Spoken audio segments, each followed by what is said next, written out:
তারপর ভিডিও কমেন্টের মজা নিয়ে চলেন শুরু করি। শোভা বিয়ে হচ্ছে চিকনা চাকনা বিয়ে আপনি যখন বৈশা থাকেন চোখে চশমা লাগাইয়া ভাবি মানে তোরা বিয়ের ভক্ত, সবাই একটু লাইনে দাঁড়ান। ঠিক বলেছো। আমার বিয়ে এখনো পিচ্ছি, সে বিছনায় হিসু করে। বলেন কি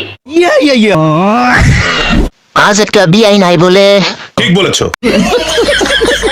বিয়ের সাথে প্রেম করছি, কিন্তু শালা অনেক খারাপ, খালি রাগ করে। বলেন কি বিয়ের সাথে প্রেম করি, আমার বিয়ে আছে কিন্তু শালা প্রেম করবে না। আমার বিয়ে তো আমার সামনে আসতেও লজ্জা পায়। বিয়ে কাকে বলে সেটা আমি এখনো জানলাম না। বলেন কি